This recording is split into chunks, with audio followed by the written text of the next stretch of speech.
mbrëma jemi në emisionin Pa Kompromis në Bulevard Televizion, ashtu si edhe në emisionin të tjera. Fillimisht unë do të bëj prezantimin e saj që faktikisht është turpi kësaj fushate, bojkotin që Partia Socialiste i ka bërë Bulevard Televizion dhe medjeve të Bulevard Presit në përgjithësi. Unë e kuptoj zotin Zaza pse nuk vjen në emision, sepse nuk i dalin busetat, por do i dalin varrezat që ka shitur. Unë e kuptoj zonjën ekonomi që nuk i ngjit dot shkallët, por tund belin kur i jep urdhën Rama. Dhe sot është momenti për thëmë se s'vjen edhe andërmishi këtu. Njeriu që firmosi tendrën e Korrudhës, njeriu që drejton spitalin dhe gjithë e dinë se çfarë ndodhi me tendrën e Korrudhës dhe çfarë ndodhi me spitalin, por edhe njeriu i cili drejton Këshillin Bashkiak, një turp, qoftë nga mënyrë si meraton buxhetin për 25 minuta, për një bashki që është e dyta në rang vendi. E mirëkuptoj edhe zotin Ndrymishi, edhe e mirëkuptoj edhe për atë që ka thënë që kam konflikt interesi, se ka shpinë shumë afër televizionit edhe e quhen konflikt interesi. Por të rikthyer tek emisioni, për të prezantuar dy të ftuarit e emisionit, do jenë dy. Është zoti Nazmi Shuli, kandidat i qarkut të Durrësit, i koalicionit të Demokratët Atlantik, që drejtohet nga zoti Basha, njëkohësisht zoti Sami Osmani, po deputet i qarkut të Durrësit, i koalicionit Demokratët Atlantik, që drejtohet po nga zoti Basha. Pra, kam dy kandidat të një koalicioni që kandidojnë në qarkun e Durrësit.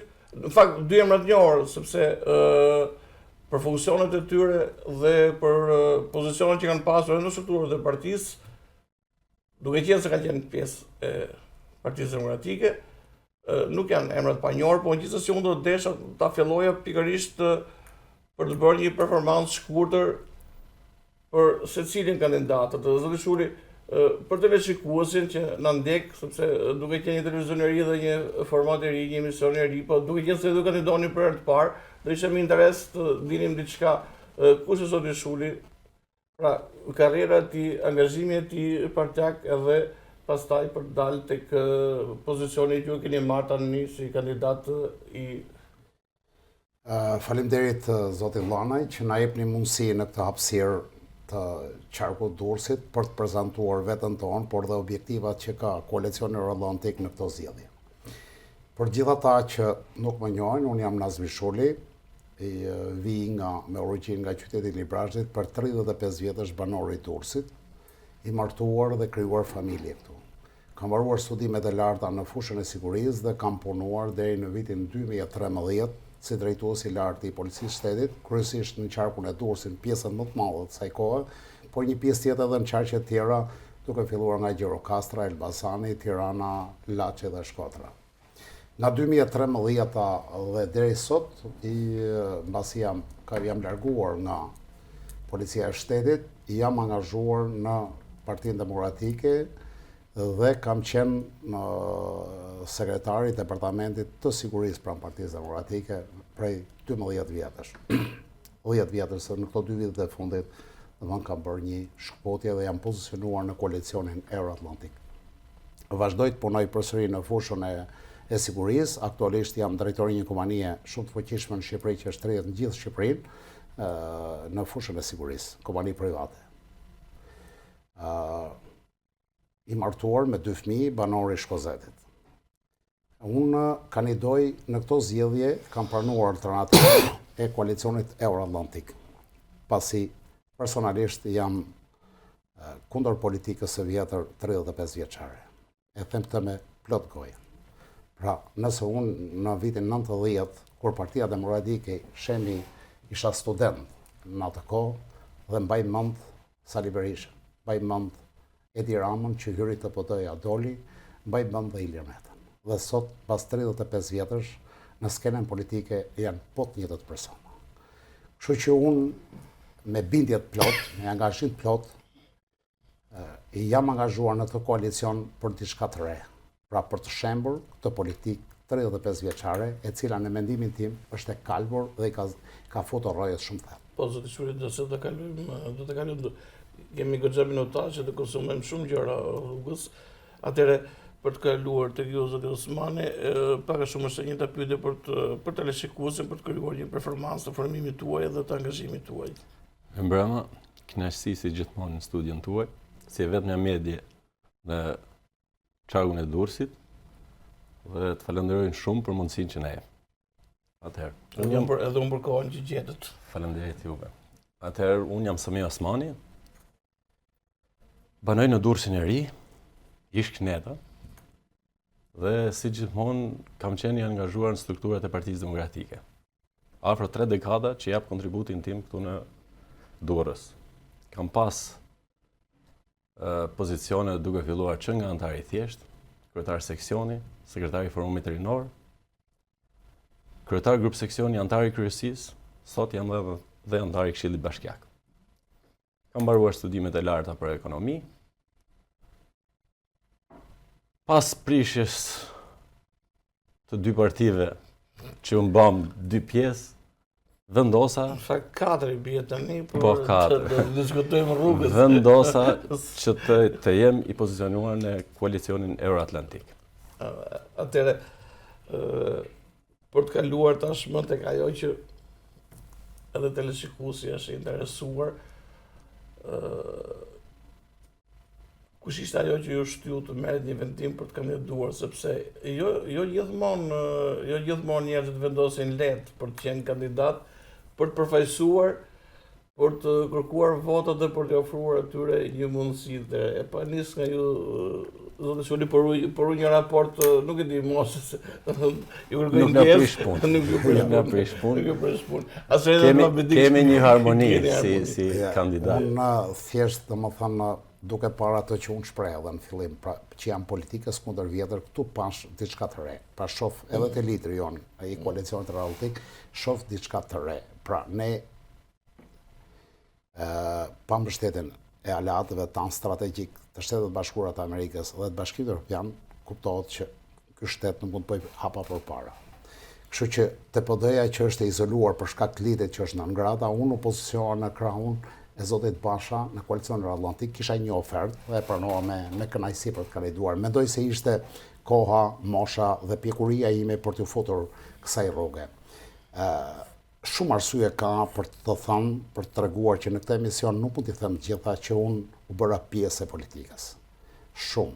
Jo, fakt pjesë e politikës këtë licencë. Po, që u futa në këto shkallë larta % dhe më lart % kandidat. Keni investuar si të shkallë për të Kemi kalu fazën. Apo, shumë arsye, po dy arsye domethënë që do t'i quaja më kryesore është e para është braktisja e vendit nga rinia dhe edhe nga stresat e tjera. Në 12 vitet dhe qeverisë PS-s janë larguar 700.000 shqiptarë. Unë këtë e kam edhe në familjen time. Nëse para 5 vjetësh, 6 vjetësh, në familjen patriarkale që unë jam, bashkë me vëllezërit jetojmë në një vend dhe ishim 31 veta dhe në një fest familjare, kryesisht në Barajamet që ne mblidhemi këto familjet për ta festuar, do të meshim karrike, tavulina nga njëra shtëpi e vllajt, mblidheshim në një shtëpi për të festuar. Sot mbas 5 vjetësh ne jemi vetëm 9 veta. As karriket e shtëpisë nuk i mbushim. Nuk i mbushim dot. Pra janë larguar rreth 22 veta vetëm nga familja ime, niprit dhe mbesat e mia, të cilët janë në Itali, në Greqi dhe në Angli. Kjo është një plak shumë e rëndë për shoqërinë shqiptare, por më ka prekur dhe mua familjarisht. Kur shkoj ke vllai të nëna, e gjej shtëpinë bosh. Ndryshe e gjeja para 5 vjetësh gumshinin me niprat, mbesat, ishin prov me fëmijë dhe ishte kënaqësi se tek e fundit kjo është jeta. E dyta që është një arsye shumë e fortë është korrupsioni galopant që ka përfshirë vendin. Korrupsion ka pas në të gjitha kohët, mbas 90-s, por në këto vitet e fundit, 12 vitet e fundit, është akoma më i thellë. Dhe kjo plak po detyron që ekonomia mos teci, pagat mos të rriten, pensionet mos të rriten dhe vendit mos ketë zhvillimin e dorë. Dhe i arsye e fortë është që unë kam fatin sot që flas me ju këtu në këtë emision dhe faleminderit që unë aktualisht fëmijët e mi kam këtu në Shqipëri. Edhe kam hyrë këtu të luftoj fort që të mos mikin fëmijët nga Shqipëria. Zoti Osmani, ju e thatë edhe vetë në atë prezantim që bët në përmasën tuaj, por një kontribut për disa vitesh në Partinë Demokratike tashmë riktheheni në një parti, në një koalicion, siç janë Demokratët Atlantik, por në fakt unë do të marrë edhe mendimin e zotit Çuli më pas, por ju jeni në një parti e cila lideri i saj që drejton zoti Basha është në qendrën e vëmendjes së akuzuar për disa veprime që kanë ndodhur ose për disa vendime që janë marrë që sipas leadershipit aktual të Partisë Demokratike kanë bërë që Partia Demokratike të rri 12 vite në pushtet, dhe më konkretisht ka pas një mos pjesëmarrje në reformën territoriale, që i dha mundësi socialistëve që të bënin saldimet të veta, ngjizjet e veta nga një zonë të djathtë i bashkëngjisë një të majt, edhe ka pas një lëvizje tjetër e cila ka qenë mos marrë pjesë në zgjedhje, që ka qenë një kolbë shumë e rëndë, sepse u identifiku dhe votuesi deri këtu shkoi, dhe ka pas edhe një lëvizje tjetër dorëzimi mandate pastaj që i dha Ramës mundësi për të futur sa njerëz aty që ne dim gjithë çfarë ka ndodhur në parlament, pastaj dhe si Rama ka manipuluar ligjet me figurat të cilët janë shpeshherë për qesharak. Pyetja ime është thjesht konkrete, sa qëndrojnë këto dhe ju a ndjeni duke qenë pjesë e atyre viteve, a ndjeni që këto ka qenë një përgjegjësi e ish leadershipit të Partisë Demokratike që tashmë është larguar nga Partia Demokratike dhe në fakt është larguar me një akt që ka përshtuar Berishën, është Ngjela thot burrnia e parë që ka bërë një shqiptar, ka përshtuar Berishën nga partia vet dhe po ndesh atë një mendimin tuaj.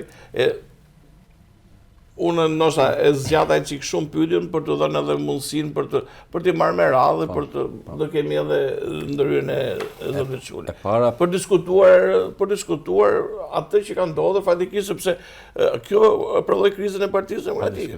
Pa diskutim. Para se të vite pyetja juaj, po të them pse kandidova për koalicionin Euroatlantik. Është vetëm një koalicion sot. Janë aca parti të vogla të tjera që kandidojnë me lista të hapura, që ne na u dha mundësia të kandidojmë dhe të jemi sot si përfaqësues të aty në banorëve, jo të jemi përfaqësues të kryetarëve. Siç ka ndodhur gjithë këto vite, me katapultim nga Tirana, sill njërin, sill tjetrin, atë që vendos kryetari, ke lista, të detyruar për të votuar për ata njerëz, puno për ata gjithë kohës, një herë në 4 vite, hajde merr votat prap, ikat në Tiranë dhe asnjë shërbim për komunitetin. Koalicioni Euroatlantik sot në shtrirjen gjeografike të Durrësit, çdo zonë është mbuluar me një kandidat, që kanë mundësi qytetarët të zgjedhin kandidatin që kanë në zonë. Dhe nesër, unë nuk do shkoj të rinë Tiranë, do vi aty të jetoj te ajo zonë ku jam, dhe do jem pranë qytetarëve. Do zgjohem dhe do ngrysem me qytetarët, me hallet dhe problemet që i kemi gjithë bashkë. Për të ardhur ke pyetja juaj për zotin Basha, pa diskutim që këto na kanë penalizuar të gjithë, radhë pas radhe, siç i the, reforma zgjedhore, bojkoti i zgjedhjeve, dorëzimi i mandateve, na kanë dhënë përgjegjësi, por nuk besoj që është përgjegjësi individuale e zotit Basha. Po kisha Sami. Pra ka qenë zoti Basha që vendosi këto gjëra? Absolutisht nuk ka vendosur vetë. Sepse ligji partie ka kryesi, ka disa struktura që janë marrë me forumet e partisë, ata kanë vendosur që të marrin këtë vendim. Nuk është vendimi i zotit Basha. Vendimi i zotit Basha ka qenë vetëm përjashtimi i Sali Berishës, i vetëm që ka marrë. Dhe për mua asgjë mos boft ka hyrë në histori për këtë. Sepse jemi mas 35 vitesh akoma me të njëjtin person, ku po dëgjojmë edhe tani që po lobohet me $6 milion për të hequr në ngradën, pse? Vetëm për hallin e tij personal. Nëse ky njeri me $6 milion të dalin fushat, fiton zgjedhje dhe s'ka nevojë të shpenzojë gjithatë shumë parash. Kështu që më mirë do jem këtu të shërbej qytetarëve me ndëshmëri, nëse ata na besojnë, unë do jem në zonë. Do ta them edhe një gjë që më ka bërë shumë përshtypje dhe t'rregoj në çdo tavolinë. Një ditë, këtë ditë shumë shpejt, afër, po del nga shtëpia dhe më del një historikisht në Durrësin e ri kundërshtar i PS-s. Edhe më del me alon me dorë, mbaj makinën, mbajta. Si shkon mirë. Tha, e di tha që nuk më beson, por do ta them tha një të vërtetë. Unë betu, por nuk e kam qef këto me be. Tha, kam diskutuar në familje dhe do ta jap votën ty. Edhe pas në besova, tha, unë kam për detyrë ta them. Tha, do të them edhe arsyen.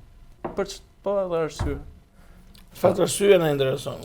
Unë tha, duke qenë tha që ti je këtu në lagjën time. Si ti si unë tha, asgjë tha, gjithmonë kemi punu për ata, tha, po as edhe një zgjidhje ose si kemi pa i herë në 4 vjet deputetët tanë. Sepse janë deputetë që cakto kryetari dhe ikën se shef më me sy. Ty të kam këtu në lagje, tha. Siç dola sot, tha, do dalë edhe nesër, tha. Nëse merr mandatin, do jesh atje, tha, do të them, mbaje makinën. Kam këtë hall. Do vish ke shtëpia jote, tha, do të takoj, do të çaj hall me ty, tha. Tjetër gjë, ke mundësi apo ke forcë me zgjidh, është tjetër gjë. Po ama të kam këtu, tha, dhe për këtë arsye vendos që t'jap votën, tha. Desha edhe mendime lidhur me këto që diskutuam. Lidhur me kryetarin që ne tashmë e kemi, kryetarin e koalicionit të Radhatik, zotin Basha. Sepse ka akuza shpeshherë të rëndomta ndaj zotit Basha që i bie që zoti Basha ka çuar në këtë drejtë, por faktikisht sondazhet tregojnë që Partia Demokratike mund të rrezikojë të marrë edhe votat që ka marrë zoti Basha para 4 viteve që i bie në 2021. Po. Unë faktikisht jam njeri i lirë dhe jam disident brenda koalicionit. Unë ato që them këtu sot ja kam thënë zotit Basha. Gabimet e zotit Basha për të mos marrë pjesë zgjedhje ishte fatale. Mos marrja pjesë në zgjedhje për pushtetet lokale. Dhe e dyta, djegja e mandateve në mënyrë demonstrative dhe i dha mundësi që listave të mbrapa atyre të fishin dhe Rama t'i blente dhe me ata deputet ai prishi dhe reformën zgjedhore, pra prishi dhe reformën e koalicionit zgjedhor. Pra, për mua këto ishin vendime të pamatura dhe jo, unë e kam thënë sy, e them edhe sot publikisht sepse tashmë kjo është e mira e këtij koalicioni apo se këtyre të rejave që të flasim vlirshëm se të flasësh kështu kundër Sali Berishës apo Edi Ramës ta shtyp kokën. Kurse ne e kemi këtë drejt të flasim vlirshëm. Megjithatë, prap e mbështes në disa pika të programit shumë të forta, që është vettingun politik. Pra, ju e dini, jeni gazetar për 30 vjet në Durrës se vetëm në Durrës se çfarë është zgjedhur, korrupsion është bërë me të zgjedhurit, qoftë pushteti vendor, qoftë pushteti qendror. Dhe vettingu politik, ashtu siç u bërë dhe vettingu drejtësisë, do të pastroj përfundimisht politikën nga njerëzit e korruptuar. E dyta, meritokraci në çdo hall të pushtetit. Pra sot djalim ka mbaruar inxhinieri informatike, punon për një kompani amerikane. Asnjëherë nuk e gjen hapësirën për të punuar në administratën e shtetit. Ne themi që nesër njerëzit e shkolluar këtu apo jashtë shtetit të të kapin vendet e punës në administrat apo qoftë privat me meritokraci. Pse? Administrata sot maksimumi mund të ketë 20-30%, unë po nuk flas me shifra shumë korrekte, po edhe për qenë, jo, nuk është realiste, 70% apo 60% në administratë janë patronazhistë. Pra, 70% e këtyre janë patronazhistë të cilët nuk bëjnë asnjë punë tjetër në administratë. Bëjnë vetëm punën që kontrollojnë lëvizjet tona, ku shkojmë, ku dalim, ku hyjmë, për kë votojmë, për kë atë, na mbajnë ndosje. Vetëm se ndryshim nga sistemi i kaluar është që nuk kanë ç'na bëjnë, sepse ata të sistemit kaluar që nuk quheshin patronazhist, po quheshin informator, ata me ato informacione që merreshin pa termin dhe e fundit që dua ta theksoj është që politika e këtij koalicioni është që nesër deputetët të zgjedhur të jenë pa imunitet. Pse do të kem imunitet unë nesër deputet në parlament, kur një qytetar, unë do të jemi barabartë me atë qytetarin, me atë që më ka dhënë votën. Pra para drejtësisë, si unë dhe qytetarit jemi të barabartë. Jo qytetari për një shkelje të vogël apo për një vjedhje energjie shkon burg dhe unë të kem marrë milionat, edhe unë të jemi mbrojtje imunitet. Pra unë e kam pranuar këtë sfidë dhe nesër do luftoj fort, nëse do kemi mundësi të përfaqësohemi në parlament që kjo të realizohet. Pra të gjithë të zgjedhurit, çdo lloj partie tjetër mos ketë zero imunitet, parabartë me gjithë qytetarët. Të shtoj edhe diçka për këtë baltosin e zotit Basha. Jemi gjithë koshient që gjithë arsenali Akuza se baltosës s'mund ta themi. akuzat që janë bërë Bashës për shitje te Edi Rama kanë ra poshtë Jo, në fakt, me realitetin që po del me amnistin sot. që ka ndodhur me ligjin me kodin zgjedhor kanë. Absolutisht.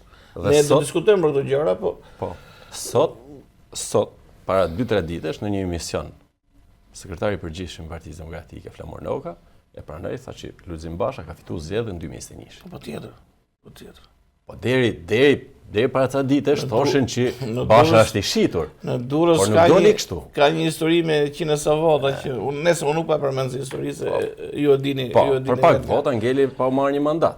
Kodi zgjedhor ai që na unë desha penalizoi. them edhe këtë Sami, që përpos këtyre 3 gjërave që unë rëndita që si thosh rëndojnë si akuza ndaj Bashës, pra leadershipit Bashës duke qenë kryetari i Partisë Demokratike, ka dhe 2 gjëra tjera që faktikisht Bashës si kanë dhënë një suport tjetër, sepse ligji i dekriminalizimit faktikisht meritë e zotit Basha dhe ishte një insistim i tij për të bërë dhe për të vazhduar pastaj më pas në momentin që ai u shkput nga Partia Demokratike, ose më saktë historia e Vulës që ai ndërtoi një koalicion me Demokratët e Atlantik, ka të bëjë me mbështetjen e fuqishme që ka dhënë Spakut. Pra janë 2 gjëra dhe Basha në djenin time është personi që ka mbështetur më shumë se nga të gjithë Zëri më i fortë më i fortë.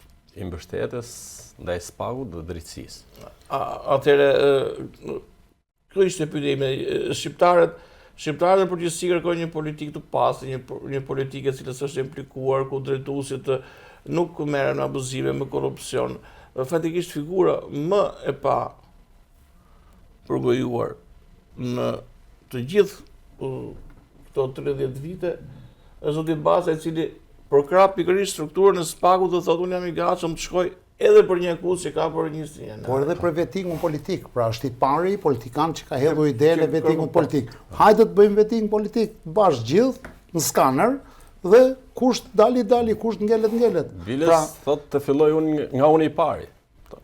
A është një arsye që Basha sulmohet edhe nga Berisha dhe nga Rama? Absolutisht që po. Se duke qenë se këta janë luftë të dy kundra Spakut dhe i vetmi person që mbështet Spakun, kjo është e kuptueshme edhe një fëmijë sot po ta pyesësh do të thotë që ore këta që sulmojnë Spakun kanë një hall. Nëse s'kam hall, unë të them po ç'punë kam unë me drejtësinë, le të bëjnë punën e vet. Nëse unë kam probleme me drejtësinë, normalisht do sulmoj, do akuzoj, nuk e bën punën. Por Basha nuk ka as edhe një lloj problemi me drejtësinë. Prandaj mbështet dhe drejtësia të shkojnë në vendin e vet. Dhe gjithë këta ti jesh i sigurt që mos sot nesër janë prapahekurave. Këta nuk kanë shpëtim. Kjo është pak po e sigurt. Duket sikur Rama ka bërë një lojë politike duke ironizuar Bashën shpeshherë me batuta, por nga këndvështrimi im dhe nga opinionet që unë duket sikur ka një bërësi, paktën klikimet Bashës 737-313 duket është bërë një digjitur e fuqishme në të fshat. Gjë fjalën është bërë si hit i batuta. Është e fuqishme.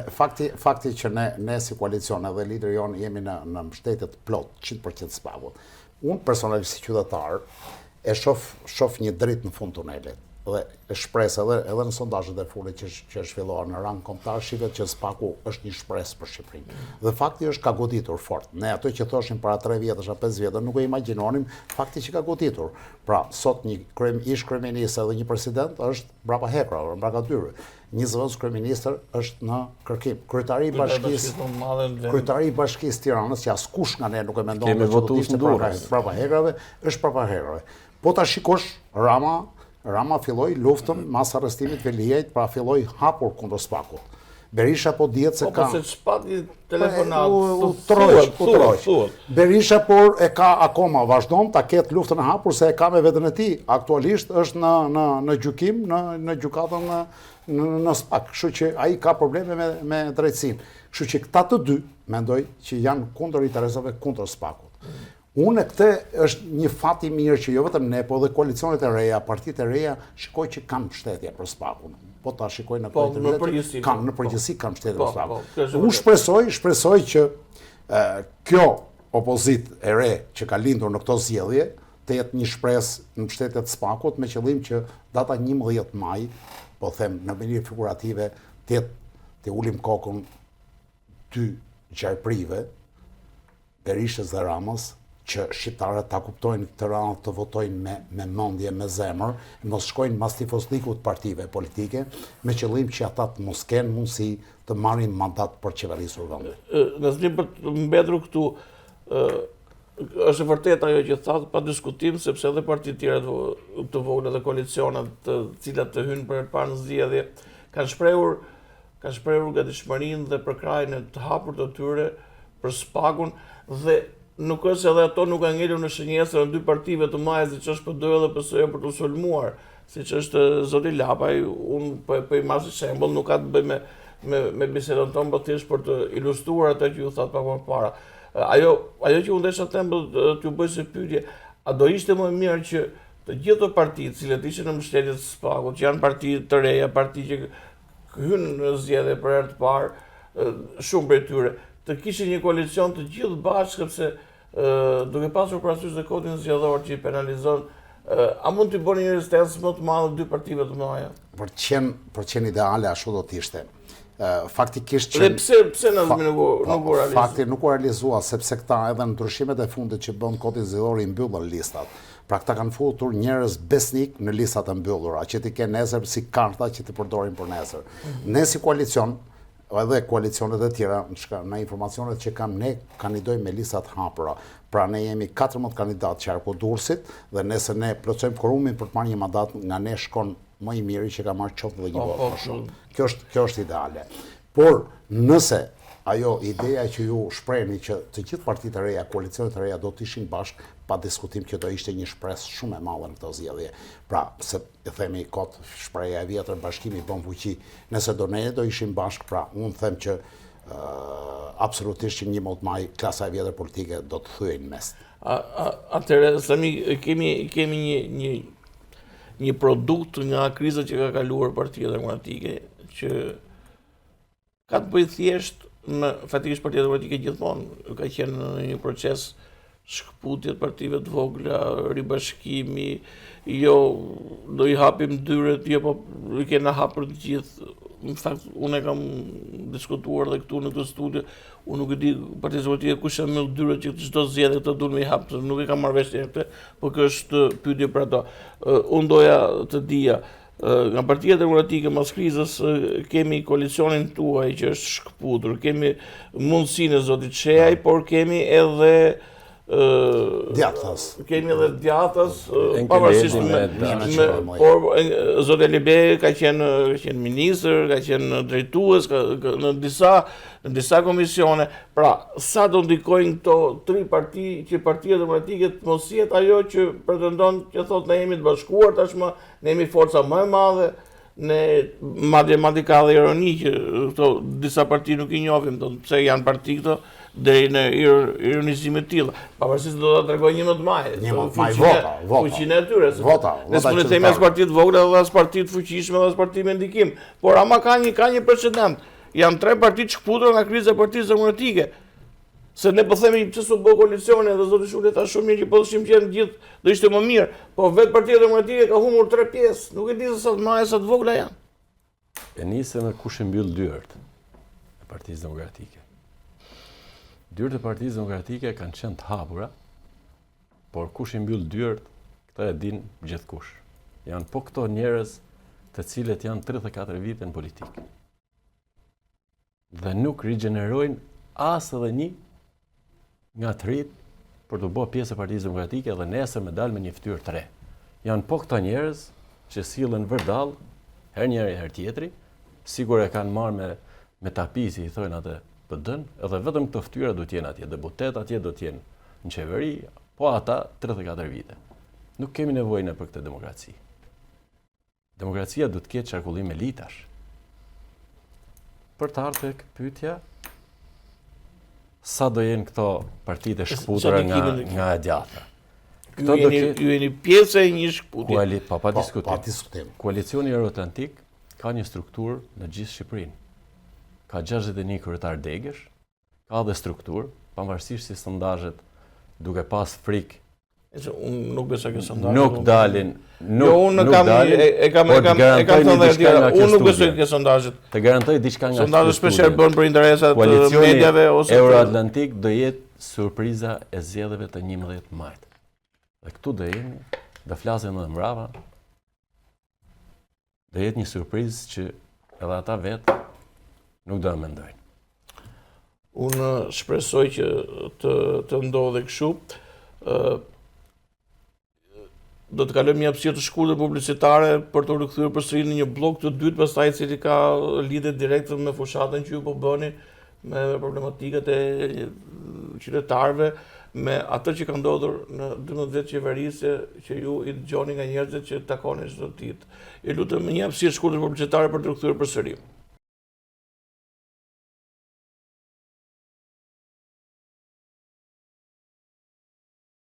Atë jemi rikthyer në pjesën e dytë të emisionit, pa kompromis në Bulevard Televizion, ku dy të ftuarit e mi, zoti Nazmi Shuri dhe zoti Sami Osmani, përfaqësues të qarkut të Durrësit si kandidat të Demokratëve Euroatlantik, me drejtues zotin Luzim Basha, janë të ftuarit e mi.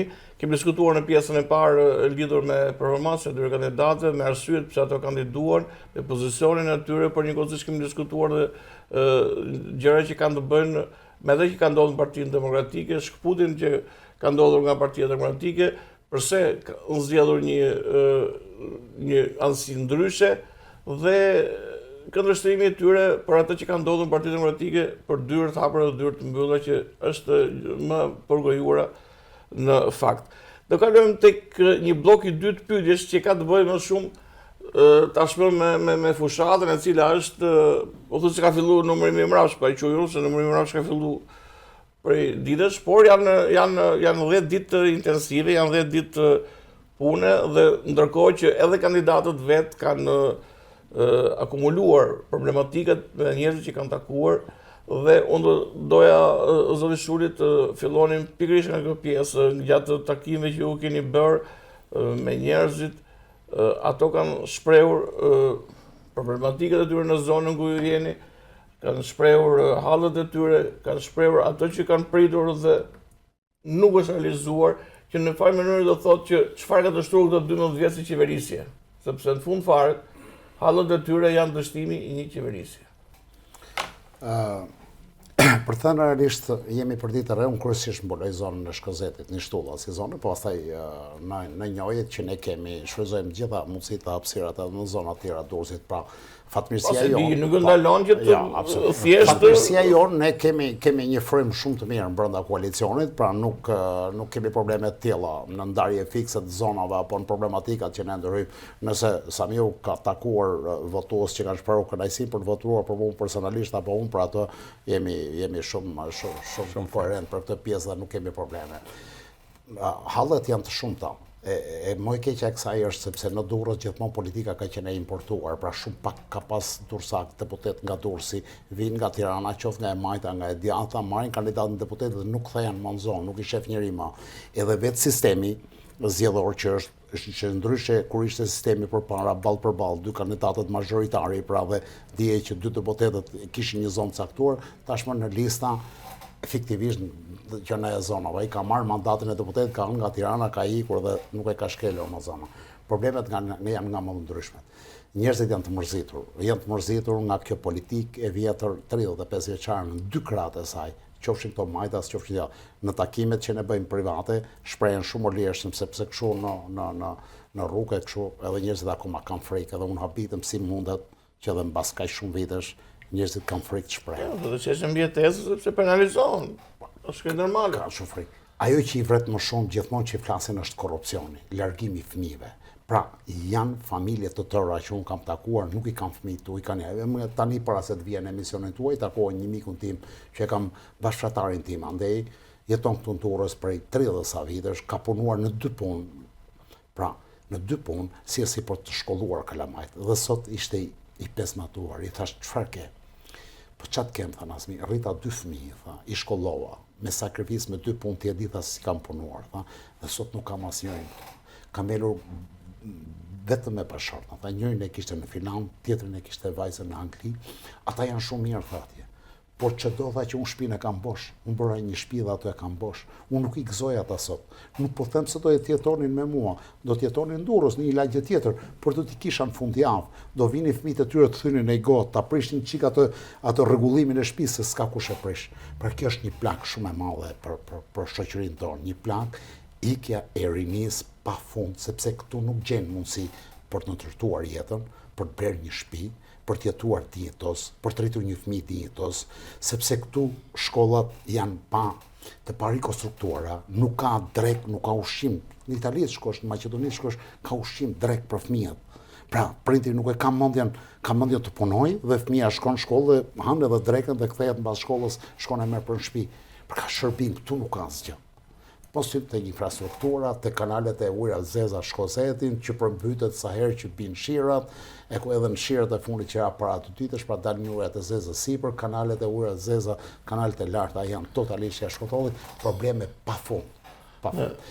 Pastaj mos hyp tek pjesa e pensioneve, që takosh pensionist. Këtë desha të them se ju përmendët rastin e zotërisë në fjalë, që të 2 fëmijët i ka jashtë shtetit, ka ndërtuar jetën atje dhe ndihen të vetmuar, por ka një problem që nuk është të thjesht vetëm vetmia, por është edhe mundësia për të përballuar, sepse jo nuk i qenë moshë të tretë, smundja nuk ka moshë, po si përballohet nga ana e pensioneve dhe nga ana e shëndetësisë, se janë 2 gjëra që duhet për të kushtuar rëndësi kësaj moshe. E para, janë të ardhurat, a kanë mundësi të blejnë ilaçet dhe si funksionon shëndetësia për të shërbyer kryer.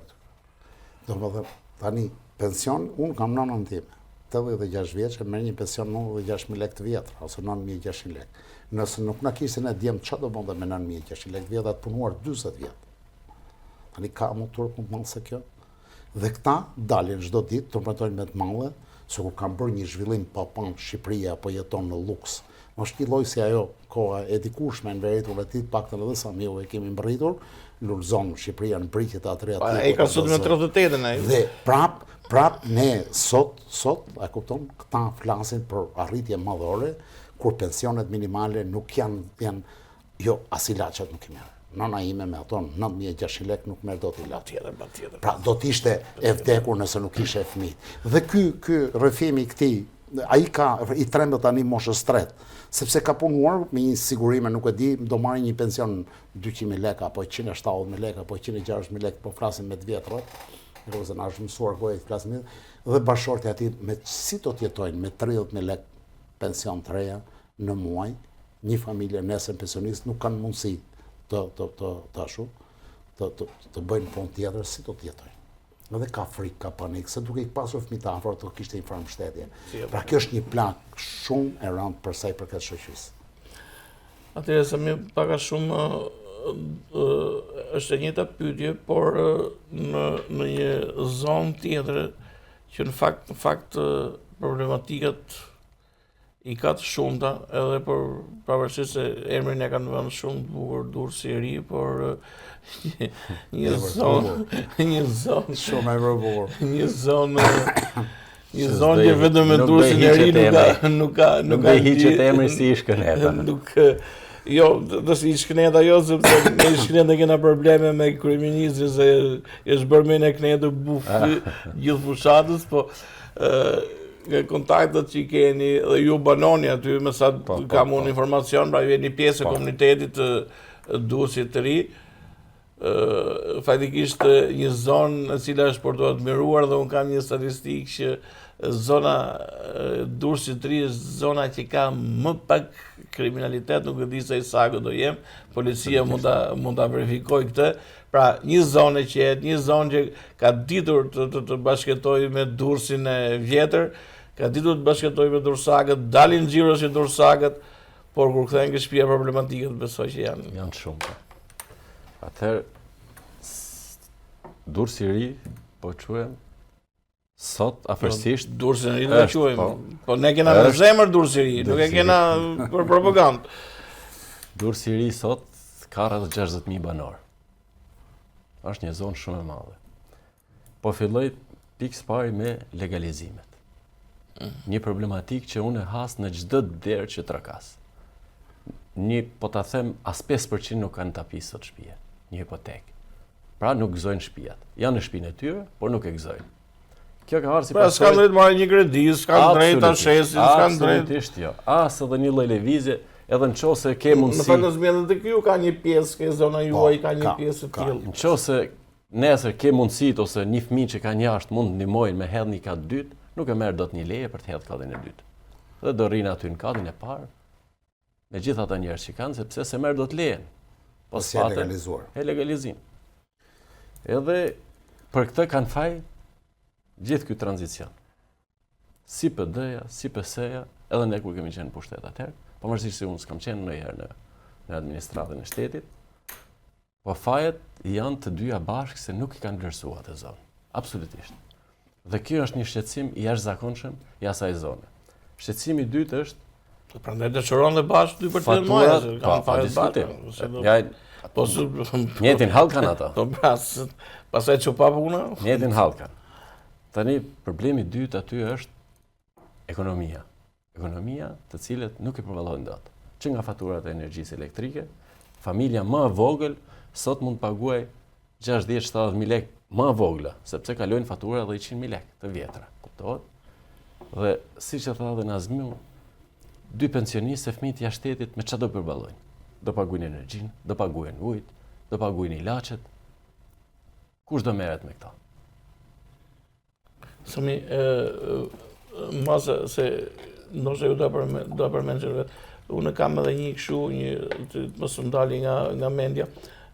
Ka lidhje me mjedisin, me ndotjen, pra një zonë e cila faktikisht është aty janë përdortime shumë bukura, falë edhe fëmijëve që janë në emigrim, kuptohet, sepse ndoshta një familje në me emigracioni ka pas dikimin e vetë, por përpjestimi i drejt shumë mes atyre që janë ndërtuar me atë që shef rreth e qark. Po themi diçka. Nëse po marr një shifër 50% të taksave që derdh ajo zonë me bizneset që kanë, të vogla, që derdhën bashki apo që merr shteti, të kthehen në investim për atë zonë, sot do ishte një lagje për ta pas zili Zvicra. Sepse aty asnjë kanal s'është bë, rrugët janë bë asfalt elektoral që sa herë vinë zgjedhjet, shtrojnë 3 rrugica aty, një shtres 5 centimësh edhe prishet parë zgjedhjet tjera. Pra nuk kthehet në investim ata që ata paguajnë taksa shtetit. Se po të kthehet në investim, gjysma atyre sot s'ka nevojë, se do ishte bë çdo gjë. Ne te fatura ujit sot paguajmë gjelbrimin, paguajmë ndriçimin, cilat nuk ekzistojnë. Po të kalosh ti ke kaluar ndonjëherë nga Unaza Knetës, kur kalon mbi atë kanalin e Zjetit. Do të vesh mas sa të kalosh atë. Mos periudha verës është. Pa diskutim, është një zonë që ka nevojë për investime, po e lën pas dore gjithë këto vite. Gjithë këto vite. Pastaj të çmimi i naftës, më bën çudi sepse e vun kurriz gjithë shqiptarët sot. Pse morë këta të mëdhtë ose opozita madhe po themi? Pse nuk e përmendin një herë për çmimin e naftës? Çfarë i lidh me oligarkët këta? Kanë një të përbashkët këta me këta? Çmimi i naftës dje në Kosovë ka qenë 1 € 10 cent.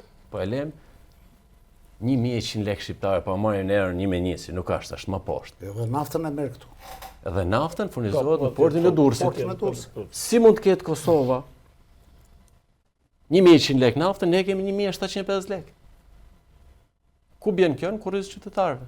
Dhe transporti atje është më larg, se marrin këtu dhe shkojnë Pra, transporti me botë, ne kemi këtu ka dhe kostën e transportit. Po të hymë për skandalet e qeverisë, duhet një emision që ne do të presim mëngjesin për t'i mbaruar. Nga kontaktet që keni me, se do t'ja bëj dhe zotit transmit të pyetje, nga kontaktet që keni me qytetarët, një konstatim kështu i përsiplas, janë më të ndjeshëm në hallet që kanë, në problematikën që kanë, apo jo që ndodh shpesh me shqiptarët dhe nuk është se e kam thënë unë, e kam thënë njerëz më të mençur se unë, që shpesh herë merren me skandalet që ndodhin në qeveri. Pra kush ndikon më shumë nga këta njerëz? Apo ndikon më shumë spaku ke arrestimet, apo po ndikon më shumë kryetari i bashkisë ka rrugët që paranon? Absolutisht që qytetarët sot besimin ke drejtësia, vetëm ai besim ka ngel. Asnjë vend tjetër. Te hallkat e shtetit nuk ka asnjë besueshmëri sot nga njerëzit. Me gjithë ata që flasin, thot plagu 90 vjeç, thot inshallah ajo drejtësia bën diçka, thot për këta politikan. Edhe e pastron një herë mirë këtë vend. Nëse ajo nuk pastrohet, ne do vazhdojmë akoma kështu. Pra 34 vite këty njerëz i ka munguar ndëshkueshmëria për korrupsionin. Absolutisht. Ndjetën gjë do desha të presë dhe juve, sepse Turi këtu në Shqipëri ne pavarësisht nga zona ndryshme, po shqiptarët pak a shumë janë. Po, e njohim mirë Ka një mentalitet. mentalitetin shqiptar dhe këtu u votohet me tifozlik. Pra, për sa kohë votohet me tifozlik, po se është gjë shumë e vështirë për ta çarë këtë lloj mentaliteti. Pra, tifozlik i majti djathtë, pavarësisht se jetojmë në një pallat, i majti djathtë, miq jemi, vëllezër shqiptar jemi, por tifozliku këtu ka ngelur dhe më vjen keq edhe mbas 34 vitesh kemi të njëjtën gjë, të njëjtën tifozlik. Po të shikojmë vendet e rajonit, vetëm këtu të mos shkojmë më larg në Europë, vendet e rajonit kemi ndryshim të elitave në Maqedoni, në Kosovë, përveç Serbisë ka ngelur. Ja, nazmita do të kundërshtoj vetëm për një gjë. Kodi zgjedhor i ka dhënë të drejtën njerëzve që ta kenë të tifozlik, sepse Durrësi ka 14 deputetë, e tham edhe më përpara, 10 janë mbaruar në opinionin e qytetarëve, 5 njëri, 5 tjetri. Pra, janë 120, nuk e di, mas e gaboj numër, që do luajnë për 4 mandate. 4 mandate. Qytetarët kanë drejt thonë që PD-ja dhe PS-ja bëjnë këtu ligjin, këto dy po luajnë, sepse është kodi zgjedhor që partitë e vogla i ka. Nëse PS-ja dhe PD-ja do kishin hyrë ato me lista të hapura, pastaj sepse ka një ligj Kosova. Ju përmend Kosovën e marrët disa herë për shembull, po ka një ligj ndryshe kanë. Jo vetëm se ndjen rezultatin mas 2 orësh, por ka edhe një ligj ndryshe dhe mund të ishte bërë një ligj shumë më i mirë se sa ky. Se dy partitë e mëdha i zgjedh kryetari deputetët. Kjo është reforma 2008-s që ne tashmë e dim, marrëveshja 8 minuta, edhe kanë modifikuar në 2017-ën, e rimodifikuan pak në 2021-shin, prishën koalicionet dhe lanë atë hersin që ku mund të merrte, tani e bën prap bashk, e bën listë mbyllur të sigurt pra mandatet e para dhe pjesën tjetër pastaj listë hapur. Megjithatë rrisia jonë është vendimarrja e koalicionit që ne kemi bërë që ne hyjmë me listë hapur. Unë shpresoj, ne jemi duke punuar ditë për ditë me qytetarët edhe media, ju po bëni punën tuaj të jashtëzakonshme dhe media tjera. Shpresoj që këtë radhë qytetarët mos të votojnë me tifozlik, votojnë me mendje, votojnë me zemër, t'i japin votën asaj partie, atij kandidati që ata e shikojnë që është relativ për shqetësimet që ata kanë. Nëse do të ndodhi kjo, do të jetë një fitore e madhe në kuptimin që të thyhet politika e vjetër, 34 vjeçare që ka ngulur rrënjët shumë thellë. I ka ngulur rrënjët në thellë dhe nuk ikën. Pse nuk ikin këta? I kemi 34 vjet njëjtët njerëz në politikë. Sepse këta i kanë futur rrënjët të thellë në pasuritë e shqiptarëve, në privatizime, me oligarkët, me gjithë shka tjetër. Dhe s'kan si ikin se me krimin organizuar, nuk i lënë ata t'ikin. Si do ikish ti ata? Po ti ne kemi të dhënë votën, ty kemi blerë vota, por si do na ikish na lër? Nuk ikin. Kjo është fatkeqësi për Shqipërinë në këto 34 vite që unë shikoj sot në moshën 55 vjeç, kam qenë 22 vjeç në po themi në shemin e 90-ën, demokracia e bukur që erdhi, e duam Shqipërinë si gjithë Europa, dhe unë përsëri në ekran televizor shkoj të njëjtat njerëz. Për mua është fatkeqësi.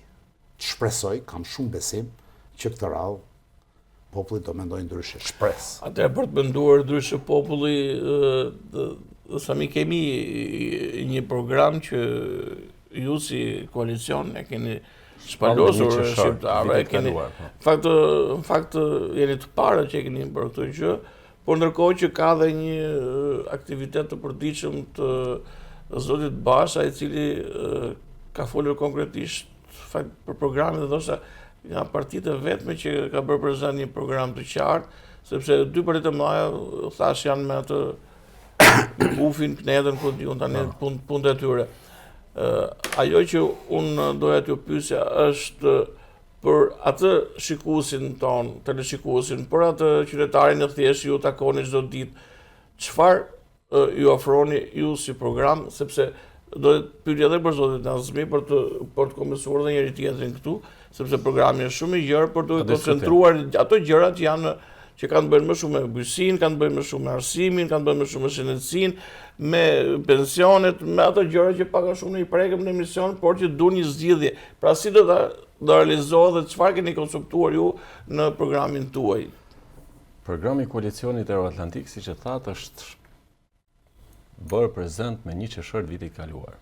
Është një program i cili është punuar gjatë nga specialist dhe kanë qenë dhe përfaqësues të CDU-s gjermane që janë konsultu me ekspertët tanë për dalë një program. Po, dhe kanë marrë pjesë në disa takime. Kanë marrë pjesë pa diskutim, ishte edhe në fushatën e hapjes. Tani, programi i Koalicionit Euroatlantik ishte një ndër programet më të mira që e kanë vlerësuar në Ballkan këto vitet e fundit. Në Ballkan, jo në Shqipëri, sepse është me pika të qarta, si për ekonominë, si për arsimin, si për të rinjt, si për shëndetësinë, për shkollat fillore që ka dhënë një program të jashtëzakonshëm për fëmijët sot, si nëse nuk rriten, nëse nuk fillon aty që nga klasa parë me brezat për dal një fëmijë i kulturuar, një fëmijë me arsim, një fëmijë që nesër të dalin në tregun e punës, këto sot arsimin e kanë lëshuar për tokë. Në qoftë se këta fëmijë mendojnë sot që ores do ta bëj shkollën, po sa të bëj moshën të ikja shtetit, sa të bëj 18 vjeç të ikja shtetit, kjo është e fundit për Shqipërinë. Dhe rreziku më i madh është që në qoftë larg qoftë, po ta fitoj edhe herë Edi Rama, do shikosh ti mas 15 majt që dali rezultati, e deri në verës do kesh rinimon në Shqipëri. Do zbrazet, të gjoj gjithë të ditë me qytetarët, kur thonë, ore po e fitoj ky, ne do ikim, do zhdukemi. Do zbrazet, kaq pak që kemi ngel, do ikin. Nëse kjo nuk është zgjidhje, por gjithsesi gjithmonë në një shoqëri demokratike zgjidhjet janë edhe për te kufive. Mirë do ishte që të kishte një vendimarrje për ndërtuar jetën këtu, ashtu siç edhe Nazmi u përmendi, për mori një rast nga familja vet, por edhe unë si prind kam 2 vajza dhe të dy jetojnë këtu dhe kanë ndërtuar jetën këtu, pra ideja nuk është të ikim dhe të japim zgjidhje. Jo, thirrja jonë është që mos largohet asnjë. Është më mirë për ato. Thirrja jonë është për mos mu largu ky popull me 11 maj. I keni dhënë mandatin e 5, qofse do vazhdohet kështu. Nazmi, ju jeni njohur shumë i mirë edhe sepse duke qenë se keni edhe shkollimin të tillë, pra formimin profesional tuaj, ne keni probleme të sigurisë, unë do bëj një pyetje pak si jo delikate, por një pyetje që i shqetëson qytetarët. Ka të bëjë me policinë, me rendin, me mënyrën se si janë afruar ke qytetarët ose janë larguar ke qytetarët. Pra, mas 12 vitesh, kur është propaganduar një polici më shumë komunitare, një polici më afër, faktikisht, a ka ndodhur kjo, a kemi një polici më të mirë sot, a kemi një polici që është më afër qytetarit për ta mbrojtur, për ta parandaluar, për të qenë më i sigurt.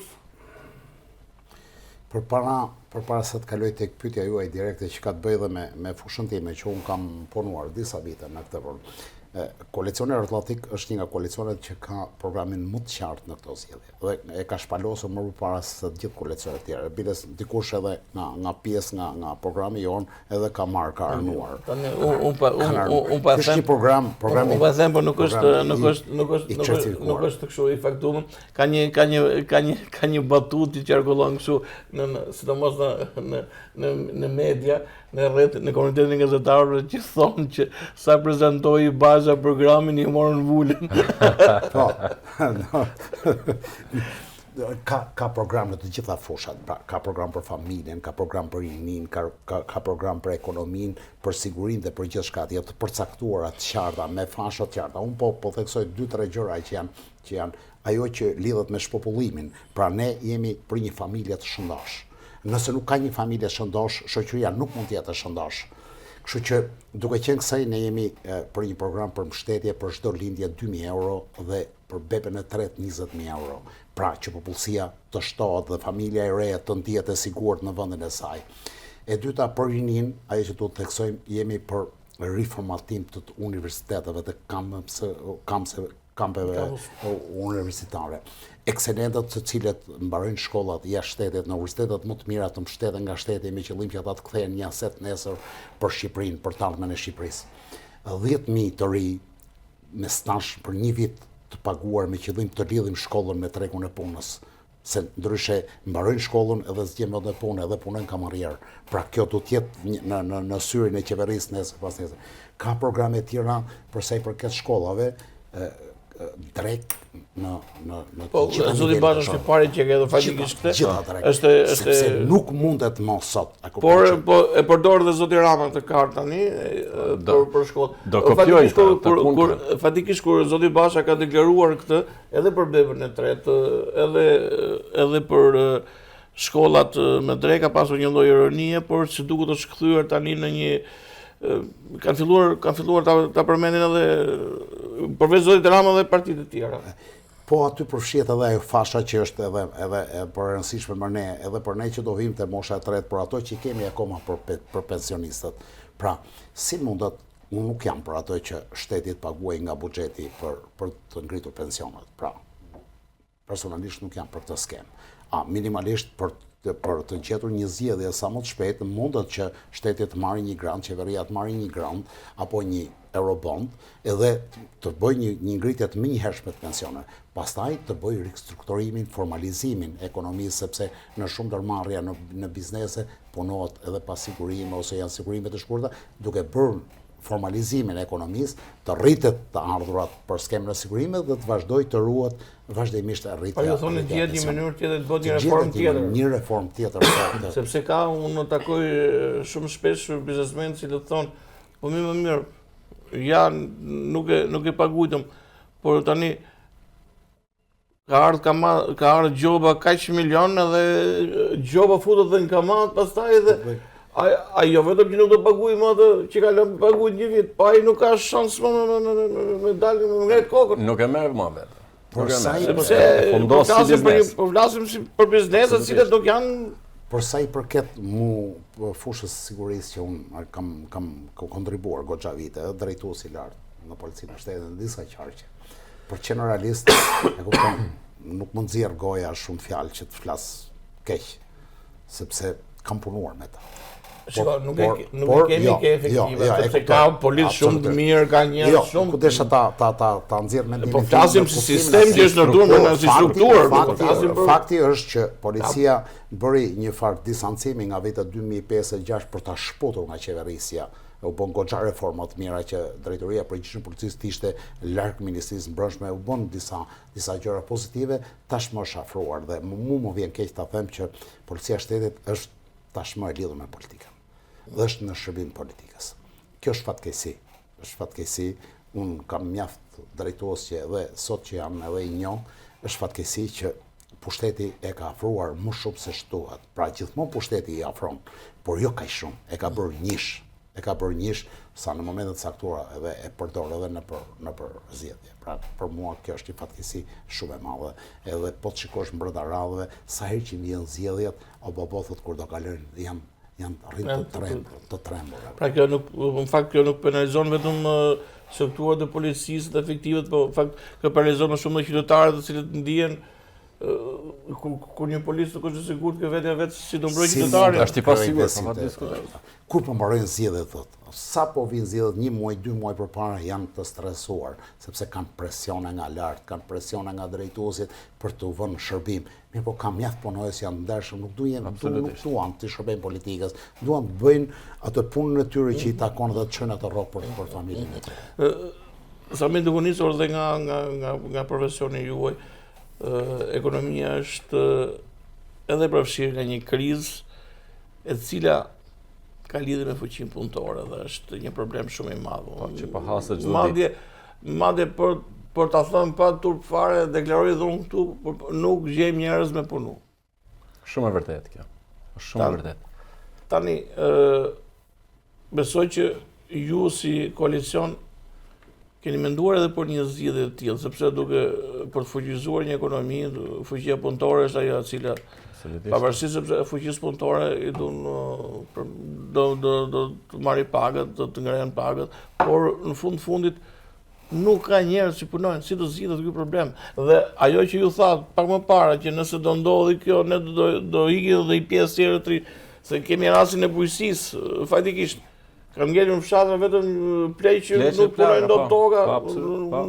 Nuk ka solucione, nuk kanë shtete nga shteti. Jo solucione, për solucione ka këtu, po zgjidhet kush ka marrë, po. U vodhen ato. Kanë brin atje ku do të brin, më nuk vodhen. Kam një rast ose pa përmend këtu si katon se merret vesh pastaj, po kishte marrë njëri për të bërë një subvencione për të marrë 400 ulli të një race hollandeze. Dhe shumë pikant, është për qeshur dhe për qarë, faktikisht. Dhe në fakt, kur shkoj me pyesim atje, për interesuar si gazetar për të bërë një gjotë bukur, gjej vetëm rojen, edhe i themi ku janë 10, qa 10 dhe mund ka ngorë dhe qeni për tjetër. Dhe imagjino tani që shumë kishte qenë goxha konsiderueshme. E tregova si batut, po është e vërtet. Edhe është për qarë, edhe për qeshur. Dhe sa më kishim ose si do zgjidhet ky problem. Do marrin punëtor nga jashtë, se gjithmonë ka një zgjidhje. Ka filluar të marrin tori. Po patjetër. Programi ekonomik i koalicionit Euroatlantik është një program për të kthyer shqiptarët këtu, jo për t'i larguar. Po të marrim një shembull të thjeshtë. Sot në Tiranë, metri katror i një pallati, një hyrje nga qendra atu ka shku deri në 5.000 euro. 10.000 e ketë të deklaruar nga monitor sot. Në pikë të mëngjesit 5.000 euro. Pallati luks në Tiranë 10.000 euro metri katror. E deklaroi me përgjegjësi plot. E lëm 5.000 euro. Një nga këta oligarkët që po i ndërtojnë këto kulla, këto pallate, që shesin 5.000 euro, marrin, nuk e them këta 10 se ju bie të fik njerëzve, po ta dëgjojnë. Do prishë të pallati kongresëve, do bën aty kulla që të dish. Një hyrje shkon 500.000 euro. Po a di sa merr një punëtor ndërtimi sot? Politika shqiptare i bojnë këto që një punëtor ndërtimi, kur ti e lejon ta shesin 5.000 euro një metër katror, dhe një punëtor nuk i kërkon llogaria atij biznesmenit, administratorit atij pallati si sa pagun një punëtor sot. Nëse ti e shet 5.000 euro, ai punëtor do të marrin paktën 100 euro në ditë. Në ditë. Dhe po të marrin 100 euro në ditë, ky punëtor i ndërtimit që punon gjithë ditën atje me balte, me kushte të vështira, pa siguri teknike, pa sigurime, të gjitha të zezat, sepse s'ka kontroll këtu, sepse nuk guxon kush me shku aty me trokit. Nga ditën në ditë ra nga skela, ra nga. Bravo. Nuk shkon ti trokas njëri. Nuk shkon dikush nga zyra e punës, ore, keni çfarë kushtesh keni këtu te puna, me sa paguheni, sa lek ju kalojnë ju në bank, sa lek merrni në dorë, se asnjë nuk i kalojnë gjitha në bank. Ti je sigurt. Është kjo që e bëjnë këta, dhe nëse ai punëtori nuk e vlerëson dhe nuk e kontrollon shteti se sa po paguan atë, normal do ikin ai se paguhet Malizi po i paguan sot me 6-70 euro në ditë. Kush a Malizi? Di unë njerëz që po shkojnë punojnë ostallar në Malizi, 6-70 euro në ditë, këtu marrin 30.000 lekë vjetë. Po është vërtet, ka edhe nga Durrësi. Dhe në qoftë se standardi, me që standardi që ka rrit, e çmimet kanë shku atje ku si përballon dot njëri, rrit edhe rrogat me detyrim, rritën, qose ai shet 5.000 euro, çoj vlla punëtorin 100 euro. Paktën 100 euro do të marrin punëtori. Pra që të marrin në fund kjo, politika shqiptare, politika do të jetë rregullator si në ekonominë, si në shitje, si në biznese, në gjitha llojet e fushave do të ketë një kontroll të rrept që mos të ketë abuzime. Nëse s'ka abuzime, çmimet bien, pastaj edhe fuqia mundore ka sa dush. Kërkesa pafund në Durrës, në Tiranë. Ore po më thoshte një në lavazh më nuk e gjej dot. Me punu një njeri në lavazh, po mbyllën e lavazhet se s'ka njeri, se nuk shkon njeri. Unë tash është e vërtet, duke pasur kontakt me shumë njerëz, me shumë biznese, po të mjafton të kalosh bosh një rrugë, një shëtiti ke bulevardit. Taksa 9%. Kërkojmë kamarierë. Taksa 9% është një taks që biznesit i jep frym. Dhe duke i thënë frym biznesit, rrit ardhurat. Dhe ata mund të investojnë më shumë para. Pa diskutim. Dhe mund të rrisin pakat. Atëre, unë do kaloj tek, sepse edhe minutazhit tonë po i vjen fundi, do kaloj tek 2 pyetjet e fundit, e cila njëra fakt ka të bëjë me atë që na intereson gjithë dhe në fakt për jetë vërtetës është vetëm gjë e mirë që unë shikoj ti kodit zgjedhor që ka të bëjë me votën e diasporës, një votë e cila për herë të parë i bën dhe ato njerëz krenar që ka një vend që votojnë dhe ato si të gjithë. Në kontaktet që ju keni me, sepse nuk besoj që ka njeri që të familje që të sketik, madje ne të po themi që po ikin atje jashtë, nga pritshmëritë e juaja, pyetja është e përbashkët për të dy nga pritshmëritë e juaja. Si e shikoni votën e diasporës? Për të mos shkuar pastaj tek ajo pjesa vulgare gjithmonë që sepse jemi mësuar gjithmonë me të keqin kur vin votimet do themi a do abuzohet apo jo me votën. Por si e shikoni për shpërinë ju si koalicion, pra a do keni prurje vote nga diaspora si Unë mendoj ishte një risi shumë pozitive që në këto zgjedhje të votojnë bashkëdhëtarët. Është mënyra se si është organizuar pastaj detajet e organizimit, e çorja e transportit. Ka pas probleme. Çdo gjë e re ndoshta. Por ishte pozitive që ata njerëz të cilët banojnë atje nuk kanë mundësi të vinë votojnë dhe ata të kenë vendimarrje në vendin e tyre, aty ku kanë lindur, kanë punuar, kanë jetuar. Kjo është ajo që është pozitive. Ne besoj, sepse duke qenë se edhe koalicioni ka emrin e bukur me qenë realist dhe koalicioni Euroatlantik, ma një përfaqësues të një të reje, ati ku ne duam të shkojmë, që kemi 35 vjetë, s'kemi mbërritur akoma. Fakt për emrin e bukur janë gjithë, edhe Shqipëria mosdore nuk është emri i keq. Po, shpresojmë që do kemi vota. Shpresojmë që do kemi vota si koalicion. Unë personalisht kam mjaft njerëz. Po pra, nga kjo nisë po me ju keni kontaktet e juaja. Dhe në momentin që unë ishte momenti që po bëshin regjistrimet, që unë shpalla kandidaturën për koalicionin Euroatlantik, me njerë pata mesazhet e para, telefonatët e para, nga njerëzit e mi që kam në Itali, në Greqi, edhe në Angli, e normalisht që deri në atë moment pa e shpallur unë, ata kanë pas mendjen e tyre, do të votonin për atë subjekt që donin, dhe tani janë pozicionuar, pa diskutim që do të votojnë në zhvillisim me kjo, sepse faktikisht numri i regjistrimit, edhe pse është 240 dhe ndoshta edhe sikur të marrin një 70% të tyre që mund mos votojnë, prapë shkon një shifër goxha e lartë. Mund të shkojë te 200.000 votues që do të thotë rreth 20 mandate. Besoj që këto 2 ditë shkon 100.000. Këto 2 ditë kur kanë ngelur edhe 10 ditë, edhe prurjet janë sepse ka dhe probleme teknike me sa kam marrë vesh, nuk më rinë kone durë, më rinë me defekte, ka probleme, duke qenë duke mos e parajgjykuar që është pjesë e keqdashjes, po është pjesë e një defekti që ndodh për herë të parë. E rëndësishme është që unë jam 100% i sigurt që as edhe një vot nuk do preket. Kjo është e sigurt. Se dalin me hipotezë diasporës. Por këtu do të kam pyetjen e fundit. Diasporës nuk do kenë shans që të preket as edhe qoftë një vot. E thoni të nisur nga mënyra se është organizuar? Nuk hy të kjo pjesë e organizimit. Po sepse ka shumë element që të çojnë të mendosh që ata nuk do preken. Nuk do preken. nuk du të hyti them arsyet, po i kanë majtë fletë e votimit nga 3 ditë në shtëpi. Dhe t'jesh i sigurt se gjithve ja u kanë çu ato me foto, kush e ka pas, ja u ka çu njerëzve. E ka fut Facebook tani. Ja u kanë shpërndar. Në rrjetet sociale dhe nuk do luajnë me këtë pjesën e kësaj dhe jam i sigurt që ata nuk do preken. 100% i sigurt.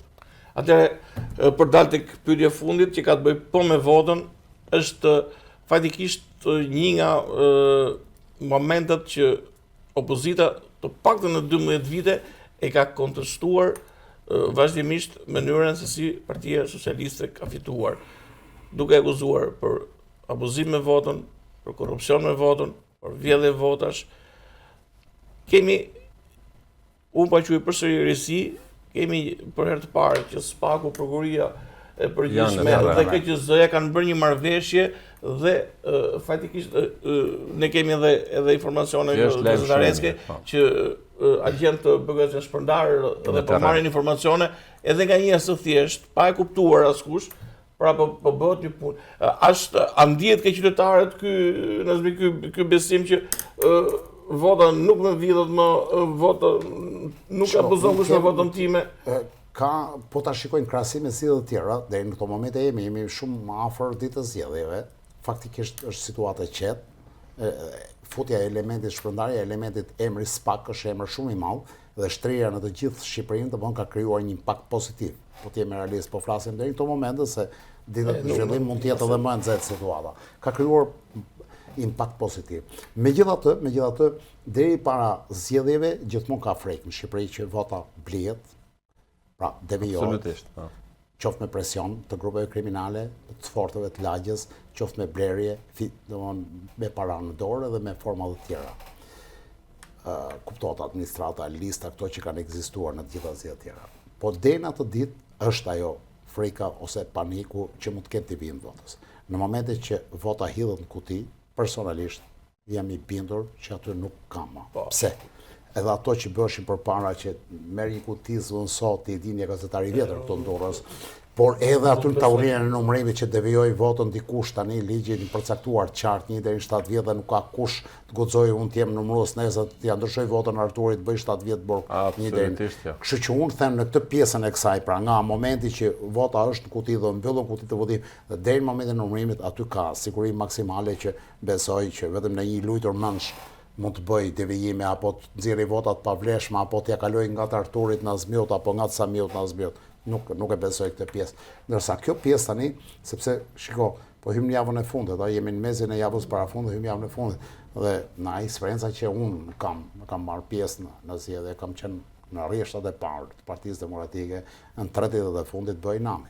Nëse sondazhet deri ditën e mërkurë ishin 50-50 PD plus përmbyset rezultati për 3 ditë. Po patjetër.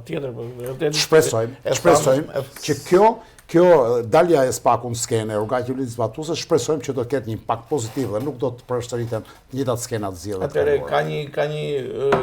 ka një çekullon opinion një mendim i tillë që nuk po ushtrohet presion 8/3 ke qytetari, por grupet e interesit të lidhur me pushtetin po ndikojnë, kanë gjetur një formë ndryshe. Pra, pavarësisht se Rama thot bufi këtej, po bufi është shpendi që lëviz natën, dhe më duket se bufët e Ramës kanë filluar dalin natën, që edhe me rreth shtëpie dhe po lëvizin ca vende. Nuk e di se sa informacion keni ju si subjekt politik. Po, na ka rënë vesh kjo situatë që këta kanë hyrë, po bëjnë fushat natën edhe persona që sot janë në rreth shtëpie, kemi dëgjuar. Fushat paligjshme se natën nuk kanë lëngush me bë fushat. Fushat e paligjshme nga këta persona që nuk kanë drejt dalin nga shtëpia. Për këtë po them. Sepse këta do të dalin natën e ditën. Kuptohet edhe punë, se fushat janë, por ka dhe i problem. Se nëse del natën dihet se për çaj shko tjetër shtëpia, se nuk mund të shkosh në 12 natë shtëpi ti. Me trokit jep votën. Tani do të jemi edhe çiko. Aty shko zati. Ose s'ka. Do jemi edhe çikosh janë. Partia Socialiste është trashëgimi e Partisë Komuniste me njësi gorile ka vepruar natën në fakt. Absolutisht, po, absolutisht. Nuk po themi në gjë. Dhe trashëgon akoma edhe sot e kësaj dite. Po themi në gjë tretër. I ka ngel si metodë, nuk është se kanë për keq ndoshta, e kanë për mirë ato se nata është e huaja. Ka një përqindje të ulët krahasim me vitet e tjera si ishte zhurmë e madhe, blerje e gjëra, nga frika që BKH dhe Po ndikon, po ndikon. absolutisht po ndikon, Se ka sepse bërë shumë ndryshime tek njerëzit. Pozitivisht. kemi dëgjuar njerëzit të rëndomt në për lokale thonë, era si s'po vinë ata legenat me na dhënë një lek si vjet, a kupton? Dhe akoma nuk ka arrit deri aty. Mund të kenë hy me mjete sofistikuara sepse është vështirë t'i kontrollosh. Ajo që thanë është vërtet sepse luhet të ditët e fundit zakonisht edhe dhe jemi 12 ditë para sot, edhe ka kohë, domethënë frika deri në fund është që truat edhe vota fundit. Një mesazh të shkurtër për votuesit ose për qytetarët që mendon që do të votojnë, një mesazh shkurtër sepse edhe fushata është në limitet e saj, por edhe minutazhi jonë po shkon në limitet e tij. Tori, faleminderit për hapësirën që na dhe mundësi që ne të shprehim lirshëm objeksionet tona lidhur me angazhimin ton politik për këtë koalicion. Unë shpresoj dhe punoj çdo ditë dhe kam shpresë që me 11 maj një pjesë e mirë e shqiptarëve do të votojnë me mendje, jo me zemër, jo me tifozlik. Kam shumë shpresë, kam besim. Kam besim sepse e shoh edhe në takimet e përditshme. E kam besim që 11 maj do të jetë fundi i politikës vjetër 34 vjeçare. Do të qahet sistemi. Nëse do të arrijmë këto, jo vetëm ne, por edhe koalicionet tjera të reja, unë kam shprehur disa herë t'ju apoj rruga e mbarë, sepse ka ardhur momenti që jo vetëm dinosarët të mbisetojnë politikë, dhe mbaj me një shprehje para se shkonte në Burg Ilimeta, që thoshte edhe do më keni këtu dhe 20 vjet tjera. Pra para se shkonte në Burg, pra unë do të jem politik dhe 20 vjet tjera, se ky tjetri i boni 80 ca dhe ky kaloi 60 dhe ne vetëm këta njerëz. Unë shpresoj shumë. Qytetarët këtë radhë do të bëjnë ndryshimin dhe kjo do të jetë një fitore për demokracinë në Shqipëri. Pra, për fitore është luftë kundër korrupsionit, do të jetë një fitore e kundër shpopullimit të popullsisë, që të mos vitë na zëvendësojnë vendet e treta. Unë të falenderoj shumë për këtë hapësirë që na dhe ne besoj se do të shihemi. Po patjetër edhe unë falenderoj për kohën, ose më është e njëjta gjë edhe për ju. Faleminderit zoti Llana. Atëherë qytetarë të Durrësit. Ne nuk jemi kandidat të kryetarit, jemi kandidat në listë hapur, ku do jemi nga mjesi në darkë me ju. Do të lutashe të votoni koalicionin Euroatlantik. Nëse ju do të votoni Ramën, lekët tuaja do i keni të 313. Nëse votoni koalicionin Euroatlantik, lekët tuaja do i keni në xhep. Votoni numrin 4. Atëherë duke falenderuar zotin Shulit dhe zotin Osmani për prezencën, për kohën që gjetën, për mundësinë që na duke qenë sonte në emisionin pa kompromis në Bulevard Televizion, dhe duke uruar suksesin në misionin që keni marrë, sepse në fund është një mision për të kërkuar votën qytetarëve dhe për ta përfaqësuar atë në Parlamentin e Shqipërisë. Mbyllim këtu emisionin për sonte, takohemi edhe në tjetër. Natën e mirë.